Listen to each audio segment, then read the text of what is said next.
Tonight, the calculated escalation of this war has reached a point of unprecedented gravity.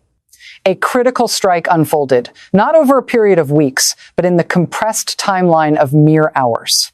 This action has fundamentally altered the conflict's calculus, pushing the United States and Russia closer to direct confrontation than at any moment since February 2022.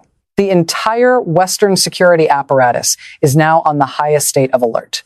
What Ukraine executed crossed a specific, unspoken threshold that NATO officials had desperately hoped would hold. When that line was breached, Moscow's response was immediate and furious. They reacted with immense rage, unambiguous threats, and a phrase that has sent profound shockwaves across the globe: total annihilation. These words, directly emanating from the Kremlin tonight, demand immediate analysis. For months, subtle but persistent intelligence indicators suggested Ukraine was preparing an unprecedented operation. Their rhythm of aggression, calculated, predictable, suddenly went silent. Intelligence analysts know this silence is dangerous.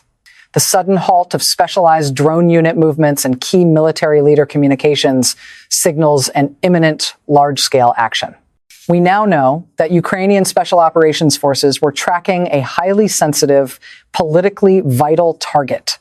Not a traditional military installation, but a target intended to send a deeply personal message to Vladimir Putin.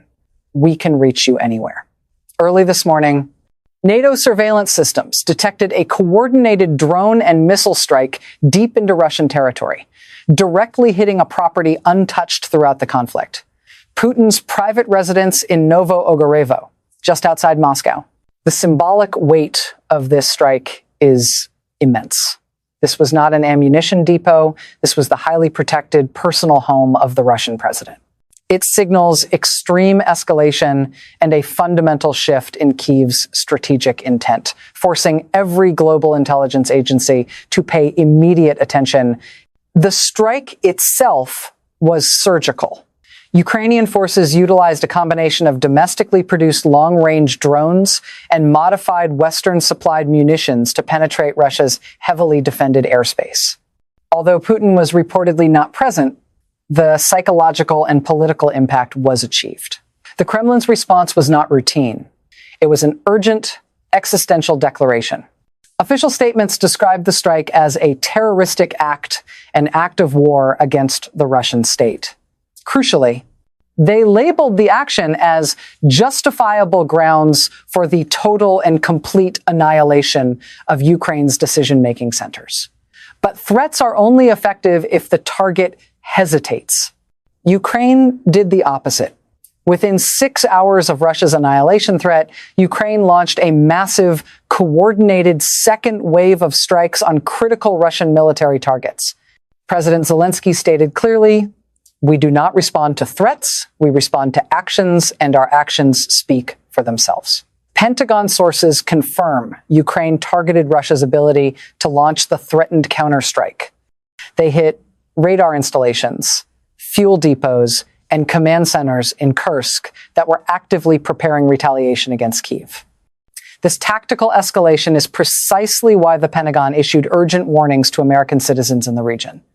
Russia's total annihilation threat was immediately actionable. Ukraine responded forcefully, but strategically. They hit military infrastructure, command and control, and Russia's ability to wage war, not civilian targets, thus avoiding the established red lines that could trigger NATO's Article 5. This distinction is paramount in determining the trajectory of the next phase of the conflict. Western intelligence now hypothesizes that Russia's latest threats were designed to test NATO's resolve and exploit wavering support in member states. Putin hoped the alliance would fracture and pressure Kyiv to de-escalate.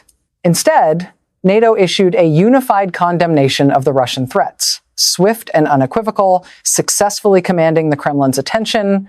Defense analysts view Russia's total annihilation language as a desperate combination of domestic posturing and strategic probing. But Ukraine proved today that they are both capable and fundamentally unpredictable. Their strikes were so effective and coordinated that multiple Russian defense systems failed to intercept the incoming weapons. This failure exposes the truth Russia wants to hide. Ukraine is not just surviving, they are adapting, evolving, and in some critical domains, outpacing Russian military capabilities. The magnitude of Ukraine's counter-response strikes on airfields, communication nodes, and logistics vessels demonstrates strategic degradation. This systematic targeting is the one military problem Russia has consistently failed to solve. Remember, Putin's original narrative that Russia is an unstoppable, predictable force is now visibly crumbling.